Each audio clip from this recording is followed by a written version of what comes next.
అందరికీ. Hope you all are doing good.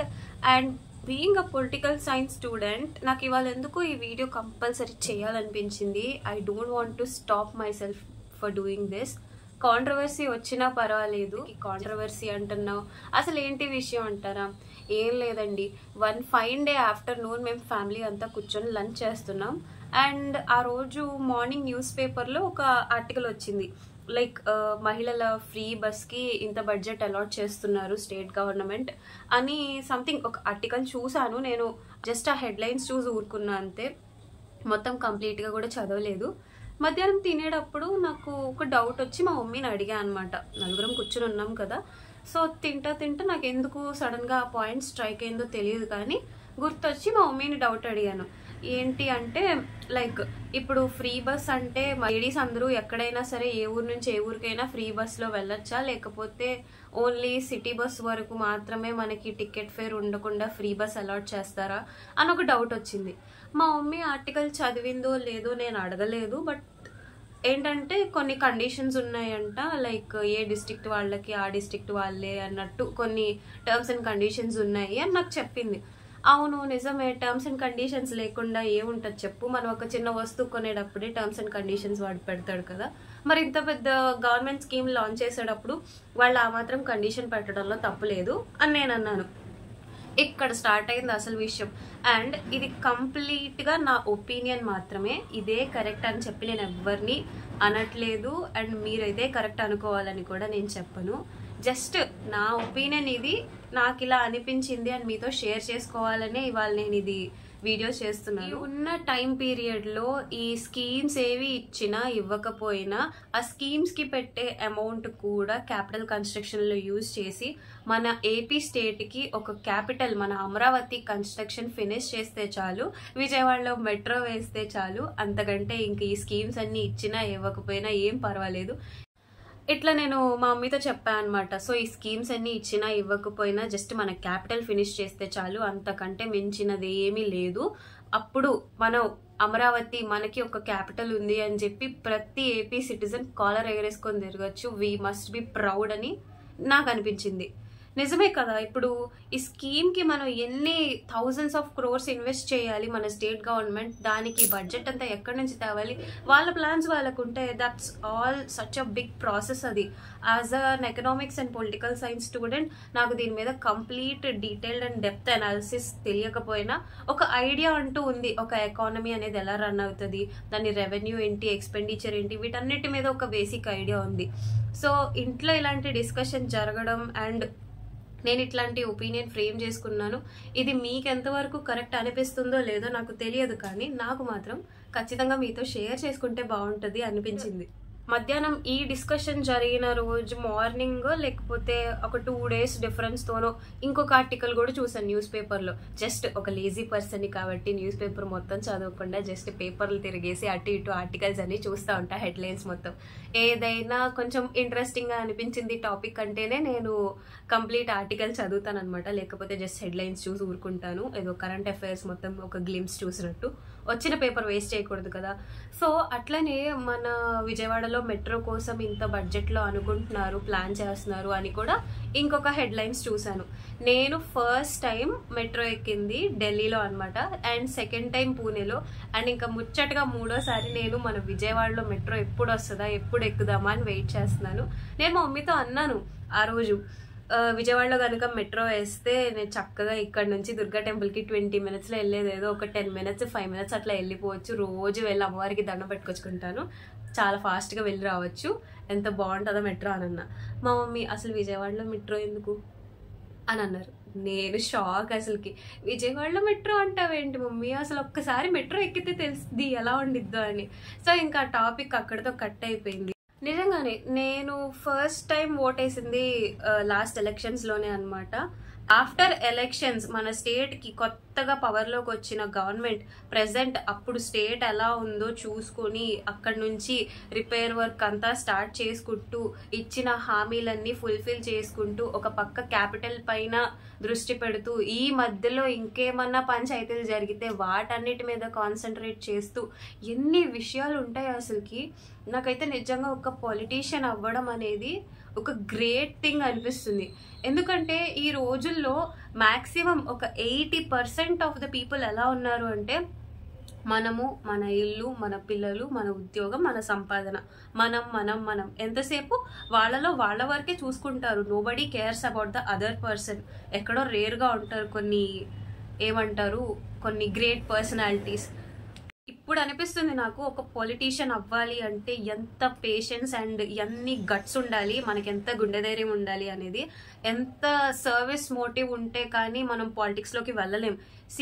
మూవీస్లో కొంత ఇంపాక్ట్ వల్ల మనకి పొలిటీషియన్స్ అంటే ఉన్నంతకాలం, పవర్లో ఉన్నంతకాలం మనీ ఎంత సంపాదిద్దామా అని ఆలోచిస్తారు అన్నంత వరకు మాత్రమే తెలుసు. But we never know the other side of the coin. Just మనం చూసింది, ఇంకెవరో చెప్తే విన్నది మాత్రమే నమ్ముతాము, అదే నిజమని అనుకుంటాము. Not about every one, few people, కొంతమంది గురించి మాత్రమే నేను చెప్తున్నా. సో ఏంటంటే, మనం ఒక రెస్పాన్సిబిలిటీ తీసుకుంటున్నాము అంటే మన నెత్తి మీదకి కావాలని ఒక బరువు పెట్టుకుంటున్నట్టే లెక్క. అలాంటిది ఒక స్టేట్కి చీఫ్ మినిస్టర్ అయినా, ఎమ్మెల్యే అయినా, ఎవరైనా సరే ఒక రెస్పాన్సిబిలిటీ తీసుకుంటున్నారు ఒక పర్టికులర్ ఏరియాకి అంటే, వాళ్ళు ఎంత పెద్ద రెస్పాన్సిబిలిటీని వాళ్ళు నెత్తి మీద తీసుకొని మోస్తున్నారో మనం అర్థం చేసుకోవాలి.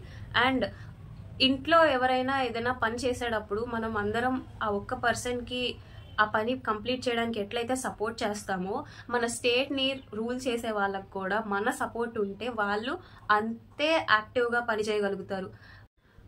మన ఆనరబుల్ చీఫ్ మినిస్టర్ గారు నిజంగా నెత్తి మీద ఎన్ని రెస్పాన్సిబిలిటీస్ పెట్టుకొని, ఎంతమంది అసిస్టెంట్స్తో, ఎంత ప్లానింగ్ ఉంటే, ఎంత స్ట్రాటజిక్గా ఇవన్నీ చేయడానికి ఇనిషియేట్ చేయగలుగుతారు అని నాకు ఇప్పుడు నిజంగా కనబడితే కాళ్ళకి మొక్కాలనుంది తెలుసా.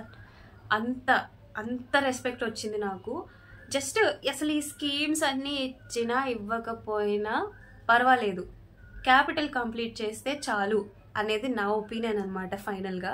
అండ్ ఇంకొక చిన్న ఇన్సిడెంట్, ఇది నా చిన్నప్పుడు ఎప్పుడో జరిగింది. I think when I'm in my 7th standard.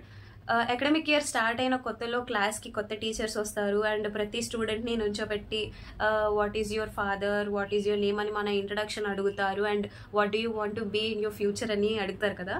So అలానే నేను నా 7th స్టాండర్డ్లో ఉన్నప్పుడు మా క్లాస్కి కొత్తగా వచ్చిన సోషల్ టీచర్ ఇట్లా 1 by 1 క్లాస్లో అందరినీ అడుగుతున్నారు అనమాట. What do you want to become in future, what is your goal, what is your ambition వగేరా వగేరా. సో అప్పుడు అందరూ నేను డాక్టర్, ఇంజనీర్, టీచర్ ఇట్లా ఎవరికి నచ్చింది, ఎవరు కావాలనుకుంటున్నది వాళ్ళు చెప్పారు. నాకేమో అందరూ డాక్టర్లు, టీచర్లు, ఇంజనీర్లు అయిపోతే ఇంకా మిగతా వాళ్ళందరూ ఏం చేస్తారు, మిగతా పనులన్నీ ఎవరు చేస్తాడు అని అనిపించింది నాకు. Sorry for my language if I'm wrong. So నాకు అప్పటికి అంత నాలెడ్జ్ లేదు, బట్ అనిపించింది ఏంటంటే నేను అందరిలా కామన్గా కాకుండా ఏదైనా డిఫరెంట్గా చెప్పాలి అని. సో అప్పుడు నేను నుంచొని like ma'am I want to become chief minister అని చెప్పాను. నిజంగా అవుతానో లేదో తెలియదు కానీ బై గాడ్స్ గ్రేస్ నాకైతే పాలిటిక్స్ అంటే కొంచెం ఇంట్రెస్ట్ ఉంది. నాకు ఆ సబ్జెక్ట్ అంటే చాలా ఇంట్రెస్ట్ అనమాట. లైక్ ఒక లెజిస్లేటర్ వాళ్ళ పర్సనల్ లైఫ్ని పక్కన పెట్టి సొసైటీ కోసం వర్క్ చేస్తారు. ఈ రోజుల్లో ఎవరి స్వార్థం వాళ్ళు చూసుకునే రోజుల్లో మన కోసం, పక్కనోడి కోసం పనిచేసే వాళ్ళే పొలిటీషియన్స్ అనమాట. నిజంగా వాళ్ళందరికీ పెద్ద హ్యాట్స్ ఆఫ్.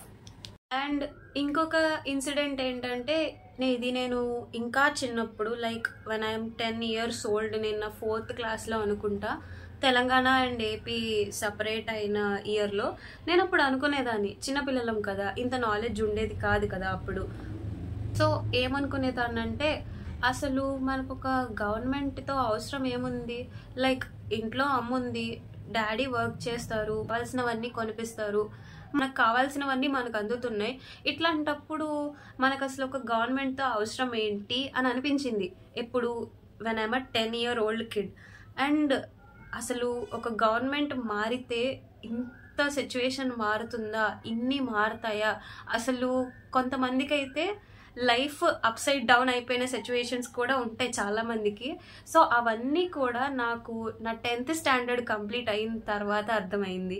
ఒక గవర్నమెంట్ చేంజ్ అయితే ఎన్ని చేంజ్ అవుతాయి, ఎంతమంది లైఫ్ మీద ఎన్ని విధాలుగా ఇంపాక్ట్ పడుతుంది అనేది నాకు అప్పుడు అర్థమైంది.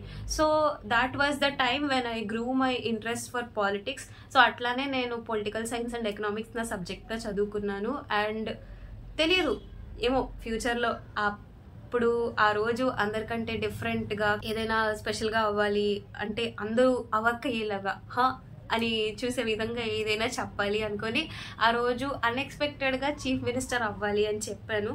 బట్ ఏదైనా సరే అంటారు కదా, ఒక సామెత ఉంటుంది కదా, ఒడ్డు నుండి చూసేవాడు ఎన్ని కబుర్లైనా చెప్తాడు, చెరువులో ఉండేవాడికి తెలిసిద్ది అని. చుట్టూ ఉండి చూసేవాళ్ళం మనం ఎన్నైనా చెప్పగలుగుతాం. బట్ ఆ సీట్లో ఉండే హీట్, ఆ ప్రెషర్, అదంతా కూడా అక్కడ వర్క్ చేసే వాళ్ళకే తెలుస్తుంది. సో విషయం అనేది పూర్తిగా తెలుసుకోకుండా ఎప్పుడు దేని వెనకాల క్రిటిసైజ్ చేయొద్దు. It's my kind request. So దీన్ని మీరు రిక్వెస్ట్ అనుకోండి, ఇంకేదైనా అనుకోండి, ఐ డోంట్ మైండ్. బట్ నా ఒపీనియన్ అయితే ఇదనమాట. మనకి ఎట్లాంటి వెల్ఫేర్ స్కీమ్స్ అనేవి ఉండాలి.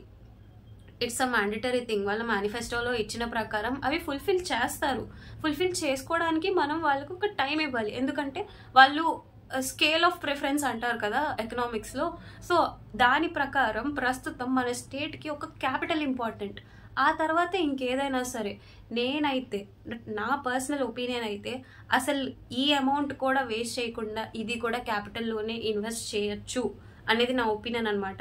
ఇట్లా ఫ్రీ స్కీమ్స్ ఇవ్వడం వల్ల జనరలైజ్ చేసి చెప్తున్నాను నేను. అవసరమైన వాళ్ళకంటే కూడా అనవసరమైన వాళ్ళు దాన్ని ఎక్కువ మిస్యూజ్ చేసుకుంటున్నారు. సో అట్లాంటప్పుడు ఇవన్నీ కూడా తీసేసేసి మనకంటూ ఒక క్యాపిటల్ ఇస్తే చాలు, చక్కగా విజయవాడలో మెట్రో వేస్తే చాలు, ఈ చివరి నుంచి ఆ చివరికి 10 నిమిషాల్లో అట్లా తిరిగి వచ్చేయచ్చు అని నాకు అనిపిస్తుంది. So that's all for today's vlog. And నా ఒపీనియన్, నా లాంగ్వేజ్ ఇంకా మీకు ఏదైనా కొంచెం ఇబ్బందిగా అనిపించుంటే I apologise for that. But నాకు ఒక రైట్ టు ఎక్స్ప్రెస్ అనేది ఉంది కాబట్టి నాకు అనిపించిన ఒపీనియన్ నేను చెప్తున్నా. దాంతో మీరు అగ్రీ చేస్తారో డిసగ్రీ చేస్తారో that's completely your choice. Thank you for watching. That's all for today's vlog.